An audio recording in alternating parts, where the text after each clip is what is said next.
दोस्तों, हम अपने जीवन में हमेशा अपने मन को लेकर परेशान रहते हैं। हम यह सोचते हैं कि हमारा मन भला शांत कैसे होगा। हमारे मन में तो तरह तरह के विचार चल रहे हैं। हम काम कुछ और करना चाहते हैं, लेकिन हमारा मन हमसे कुछ और ही काम करवा लेता है।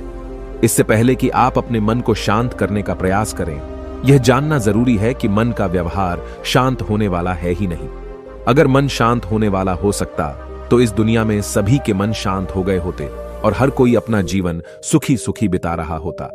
फिर न तो कोई हंगामा होता और न ही किसी तरह की कोई तकलीफ। सभी का जीवन खुशी खुशी बीत रहा होता। फिर न तो आप और न ही मैं पैसे कमाने के पीछे भाग रहे होते। समस्या तो यह है कि हम ज्यादा से ज्यादा चीजें इकट्ठा करना चाहते हैं, क्योंकि हमें लगता है कि हमारे पास जितनी ज्यादा चीजें होंगी हम उतना ही सुखी रहेंगे। लेकिन वास्तविकता तो यही है कि बाहर की किसी भी चीज में कोई सुख नहीं है और न ही उनमें कोई दुख है। और यही कारण है कि जब हम किसी चीज के पीछे भाग रहे होते हैं, जब हम कोई चीज पाना चाहते हैं, तो उसे पाकर हमें पल भर के लिए खुशी तो मिलती है, लेकिन बाद में हम उस खुशी का एहसास नहीं कर पाते। वह खुशी दुख में परिवर्तित हो जाती है। और इसी प्रकार से हम एक चीज से दूसरी चीज, दूसरी से तीसरी चीज के पीछे लगातार भागते रहते हैं, क्योंकि हमें ऐसा ही लगता है कि यदि हम वह चीज पालेंगे तो हम सुखी हो जाएंगे। लेकिन वास्तविकता में वही सुख हमारे दुख का कारण बन जाता है, जिस कारण हमारा मन बेचैन रहने लगता है। हम उस चीज को पाने के लिए तरह तरह के उपाय करते हैं, जिस कारण हमारा मन और भी बेचैन होने लगता है। और यह बेचैनी धीरे धीरे चिंता का रूप ले लेती है और हमारा मन पूरी तरह से अशांत हो जाता है। हमें कुछ भी अच्छा नहीं लगता। हमें लगता है कि जो कुछ हमने मांगा था उसका उल्टा हो रहा है। सब कुछ हमारे विपरीत जा रहा है। और फिर हम अपने मन को शांत करने के लिए ध्यान करना शुरू करते हैं, क्योंकि एक ध्यान ही वह मार्ग है जो हमें ज्ञान की ओर ले जाता है। वह हमें यह बताता है कि बाहर किसी भी चीज में कोई सुख नहीं है और न ही दुख है। दुख और सुख तो हमारे मन का भ्रम है। यह हमारे मन की एक उपज है, जिसके लालच में हमारा मन हमें यहां वहां भगाता रहता है। जैसे कि महीनों से भूखे एक भिखारी को अगर एक सूखी रोटी भी मिल जाए तो वह उसके लिए सुख है, वह उसके लिए अमृत है। और ठीक उसी के विपरीत यदि किसी धनवान के घर पर 56 प्रकार के भोग भी बन जाए, तब भी वह उसे खाकर तो दुखी ही रहेगा। यह तो उनकी मनस्थिति पर निर्भर करता है।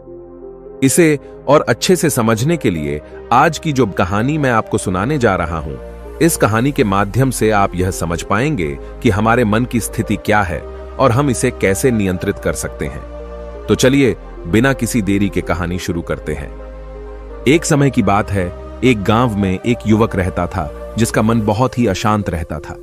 वह हमेशा तनाव में रहता। वह अपने मन को शांत करना चाहता था, लेकिन उसे कोई भी उपाय नजर नहीं आ रहे थे। उसके जीवन में कई प्रकार के दुख थे, जिनके कारण वह हमेशा तकलीफ में रहता, तनाव में रहता। एक दिन उसे पता चला कि उसके गांव में एक बौद्ध भिक्षु आए हुए हैं, जो सभी को दुख और सुख पर उपदेश दे रहे हैं। वह युवक तुरंत ही घर से निकला और उनके आश्रम जा पहुंचा। वहां पर पहुंचने के बाद उस युवक ने देखा कि वह बौद्ध भिक्षु सभी गांव वालों को उपदेश दे रहे थे। बौद्ध भिक्षु कह रहे थे कि सभी के जीवन में कोई ना कोई सुख और दुख तो आता ही रहता है, जिस कारण हमारा मन बहुत अशांत रहता है। और एक अशांत मन इस दुनिया का कोई भी सुख नहीं ले सकता। फिर चाहे उसे पूरी दुनिया की धन दौलत ही क्यों न मिल जाए, वह उसे पाकर भी दुखी ही रहेगा। परंतु जिस व्यक्ति का मन शांत है, उसके पास चाहे कुछ भी हो या ना हो, वह हर छोटे पल का आनंद ले सकता है। वह हर पल को खुशी खुशी जी सकता है। इस दुनिया का और इस जीवन का परम सुख भी प्राप्त कर सकता है।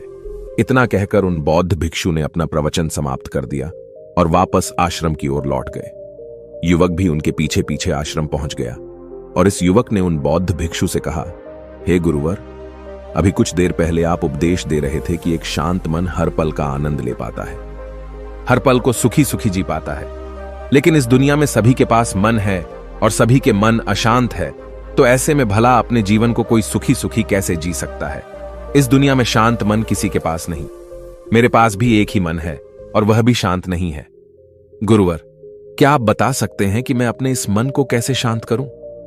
तभी बौद्ध भिक्षु ने उस युवक को ध्यान के बारे में समझाया, ध्यान के फायदे बताए और उसे कहा, बेटा, ध्यान करने से हमारा मन शांत हो जाता है। हम विचारों के दलदल से बाहर आने लगते हैं और इस कारण हमारे जीवन में सुख उत्पन्न होने लगता है। यदि तुम भी अपने जीवन में सुखी होना चाहते हो, अपने मन के इन विचारों के दलदल से बाहर निकलना चाहते हो, तो तुम्हें ध्यान करना चाहिए। तुम्हें ध्यान का अभ्यास करना चाहिए, क्योंकि यही वह मार्ग है जो तुम्हारे मन को शांत कर सकता है और तुम्हें सही राह पर ला सकता है। उस युवक ने उन बौद्ध भिक्षु की बात मान ली। उस युवक ने उन बौद्ध भिक्षु को प्रणाम किया और वापस घर चला गया। घर पहुंचने के बाद उसने ध्यान करना शुरू किया। वह रात भर ध्यान करता रहा, लेकिन उससे उसे कोई लाभ नहीं हुआ। इस कारण वह अगली सुबह फिर से उन बौद्ध भिक्षु के पास पहुंचा और उन बौद्ध भिक्षु से कहता है, गुरुवर, आपके कहे अनुसार मैंने रात भर ध्यान किया है, लेकिन उससे मुझे कोई लाभ नहीं हुआ। मेरा मन तो अभी भी अशांत है। आप तो कह रहे थे कि ध्यान करने से हमारा मन शांत हो जाता है। तभी वह बौद्ध भिक्षु उस युवा से कहते हैं, ध्यान कोई एक बार करने की चीज नहीं है, यह तो अभ्यास है और धीरे धीरे समय के साथ मन शांत होता जाएगा। इस पर वह युवक कहता है, हे गुरुवर, मेरे पास इतना समय नहीं है। मुझे कोई ऐसा मार्ग बताइए जिससे जल्दी जल्दी मेरा मन शांत हो जाए और मैं खुशी खुशी अपना जीवन जीने लग जाऊं। ऐसे तो मेरा बहुत समय बर्बाद हो जाएगा। मुझे कुछ ऐसा बताइए गुरुदेव, जिससे मेरा मन आज के आज और अभी शांत हो जाए, जिससे मैं सुख की अनुभूति कर पाऊं, मुझे सुकून मिले। उस युवक की यह बात सुनकर बौद्ध भिक्षु मुस्कुराने लगे। उन्होंने उस युवक से कहा, बेटा, मेरे पास तुम्हारे लिए कुछ ऐसा है जिससे तुम्हारा मन अभी के अभी शांत हो जाएगा। इतना कहकर वह बौद्ध भिक्षु अपने आश्रम में गए और अंदर से एक घड़ा लेकर आए और उस युवक को थमाते हुए कहते हैं, जाओ और पास की बह रही उस नदी से इस घड़े में पानी भरकर लाओ। उन बौद्ध भिक्षु के इतना कहने के बाद उस युवक ने वह घड़ा हाथ में ले लिया और नदी की तरफ जाने लगा। उसके बाद मन ही मन सोच रहा था कि लगता है यह गुरु पागल है, इन्हें कुछ नहीं पता। भला यह घड़ा मेरे जीवन में शांति कैसे ला सकता है? यह मेरे मन को शांत कैसे कर सकता है? लेकिन उसके पास और कोई रास्ता नहीं था, जिस कारण उसने घड़ा लिया और पास वाली नदी के पास पहुंच गया। उसने उस नदी में से उस घड़े में पानी भरना शुरू किया, लेकिन जैसे ही उस व्यक्ति ने उस घड़े को नदी से बाहर निकाला, तो उस युवक ने देखा कि उस घड़े के चारों ओर छोटे छोटे छेद हैं, जिससे पानी तेजी से बाहर की ओर निकल रहा था। उसने लगातार कई बार प्रयास किए, लेकिन काफी बार कोशिश करने के बाद भी वह उस घड़े को पूरा नहीं भर पाया और थक हार कर उन बौद्ध भिक्षु के पास वापस लौटा और क्रोधित होकर कहता है, गुरुवर, आपने यह कैसा घड़ा दिया है? इसके चारों तरफ तो छेद है। भला मैं इसमें पानी कैसे भरकर ला सकता हूं? जब भी मैं पानी भरता हूं, इस घड़े के छेदों से सारे पानी बाहर निकल जाते हैं। इस घड़े को मैं पूरा नहीं भर सकता। तभी वह बौद्ध भिक्षु उस युवक को शांत कराते हुए कहते हैं, बेटा, शांत हो जाओ। तुम्हें तुम्हारे प्रश्न का जवाब ही तो दे रहा हूं, और यदि तुम क्रोधित अवस्था में इस जवाब को सुनोगे तो इसे समझना तुम्हारे लिए मुश्किल हो जाएगा। इसलिए शांत हो जाओ और मेरी बात समझने का प्रयास करो। यह जो घड़ा मैंने तुम्हें दिया है, इसे अपना मन समझो, और मन केवल दो ही प्रकार से शांत हो सकता है। पहला यह कि तुम उसे लबालब पूरा भर दो और उसमें कुछ भी और आने जाने की जगह न बचे। क्या तुम इस घड़े को इस प्रकार भर सकते हो? इस पर वह युवक कहता है, हे गुरुवर, मैं इस घड़े को लबालब नहीं भर सकता, क्योंकि जब भी मैं इसमें पानी भरता हूं, सारा पानी तो छेद से बाहर निकल जाता है। तभी वह बौद्ध भिक्षु उस युवक से कहते हैं, ठीक इसी तरह हम भी अपने मन को कभी नहीं भर सकते। हम जितना इसमें डालते जाएंगे, वह सब कुछ हमारे शरीर के द्वारा बाहर आता रहेगा। फिर चाहे वह क्रोध हो, प्रेम हो या फिर दया, हम जो भी अपने अंदर आने देते हैं, वही हमारे अंदर से बाहर भी आता है। और इसीलिए मैंने तुम्हें छेदों वाला घड़ा दिया, क्योंकि यह हमारी मन के जैसा ही है। और जब हम इस मन को बस भरना चाहते हैं, तब तुम अपना समय बेकार कर रहे हो। क्या तुम्हें एक पल के लिए भी ये नहीं सोचा कि इसी प्रकार तो तुम अपने मन को भरने में भी लगे हुए हो? क्या इससे तुम्हारा समय बर्बाद नहीं हो रहा?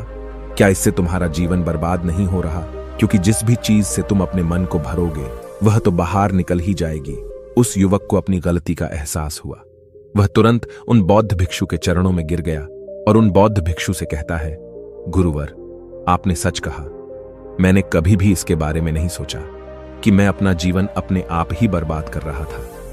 ठीक है, मैं तो इस बात से अनजान था, लेकिन आज आपने मेरी आंखें खोल दी। परंतु गुरुवर, अगर यह मन को पूरी तरह भरने का पहला तरीका मन को शांत नहीं कर सकता, तो मन को शांत करने का दूसरा तरीका कौन सा है? गुरुवर, मुस्कुराते हुए उस आदमी से कहते हैं, दूसरा तरीका है कि अपने मन को पूरी तरह खाली कर दो। इस पर वह व्यक्ति कहता है, गुरुवर, आप ही मुझे बताइए कि मैं अपने मन को खाली कैसे कर सकता हूं। तभी बौद्ध भिक्षु कहते हैं, बेटा, यह तो बहुत ही सरल है। बाहर का कूड़ा अपने भीतर मत जाने दो। इस प्रकार तुम्हारा मन अपने आप ही खाली हो जाएगा। वह व्यक्ति कुछ देर सोच विचार करने के बाद बौद्ध भिक्षु से कहता है, हे गुरुदेव, यह कैसे संभव है? जो भी हम देखते हैं, सुनते हैं, वह हमारे मन में ही तो जाता है, वह हमारे भीतर की ओर ही तो जाता है। फिर मैं उसे कैसे रोक सकता हूं? इस पर बौद्ध भिक्षु मुस्कुराने लगे और उस युवक से कहते हैं, बेटा, मैं तुम्हें यही तो समझाने का प्रयास कर रहा हूं कि मन को केवल ध्यान से ही जीता जा सकता है और एक दिन ध्यान करने से कुछ नहीं होने वाला। हमें इसके लिए समय देना होगा, हमें इसके लिए धैर्य रखना होगा, इसका निरंतर अभ्यास करना होगा। आगे बौद्ध भिक्षु उस युवा से कहते हैं, बेटा, क्या तुम्हें प्यास लगी है? युवक कहता है, हां गुरुवर, मुझे बहुत जोरों की प्यास लगी है। इस पर उन बौद्ध भिक्षु ने उस युवक को पानी पिलाया और कहा, ये लो, पानी पी लो, इससे तुम्हारी प्यास बुझ जाएगी। लेकिन मुझे एक बात बताओ, क्या आज पानी पी लेने से फिर तुम्हें कभी प्यास नहीं लगेगी? तुम कभी फिर मुझसे पानी नहीं मांगोगे? इस पर वह युवक कहता है, गुरुवर, आप कैसी बातें कर रहे हैं? पानी तो हमारे जीवन का एक हिस्सा है, इसके बिना तो हम मर जाएंगे। और आप कह रहे हैं कि आज पानी पी लो और उसके बाद मैं कभी पानी न पीऊं। यह भला कैसे संभव है? प्यास तो हमें रोज आती है और हम रोज पानी पीते हैं, इसके बिना तो हम मर जाएंगे। तभी बौद्ध भिक्षु मुस्कुराते हुए उस युवक से कहते हैं, ठीक इसी प्रकार एक दिन के ध्यान से हमारा मन शांत नहीं हो सकता। उसे भी रोज भूख लगती है और उसे रोज रोज हमें आहार भी देना पड़ता है। उसे भी रोज पानी पीने की जरूरत पड़ती है और ठीक उसी प्रकार हमें हर दिन ध्यान करने की भी जरूरत पड़ती है। और जब हम निरंतर ध्यान करते हैं, इसका अभ्यास करते हैं, तो देखते ही देखते हमारे मन की भूख शांत होने लगती है और एक समय पर हमारा मन सारे विचार उत्पन्न करना बंद कर देता है। तब वह बाहर से कुछ भी ग्रहण नहीं कर पाता और जो कोई भी विचार हमारे भीतर है, वह सारे विचार देखते ही देखते समाप्त हो जाते हैं और इसी प्रकार धीरे धीरे हमारा मन शांत होने लगता है। आगे वह बौद्ध भिक्षु उस युवक से कहते हैं, बेटा, तुम ही तो कह रहे थे कि तुमने रात भर ध्यान किया है, लेकिन उसके बाद भी तुम्हारा मन शांत नहीं हो रहा। बेटा, तुम चाहो तो 1 घंटे के लिए ध्यान कर सकते हो, चाहो तो पूरा दिन भर तुम ध्यान करो, लेकिन इसका लाभ भी तुम्हें उतना ही मिलेगा। अर्थात मान लो तुम 1 दिन के लिए ध्यान करते हो तो इससे तुम्हारे मन को भी शांति केवल कुछ समय के लिए ही मिलेगी। यह हो सकता है कि वह 1 घंटे के लिए शांत रहे या फिर केवल कुछ क्षणों के लिए, लेकिन वह शांत अवश्य होगा।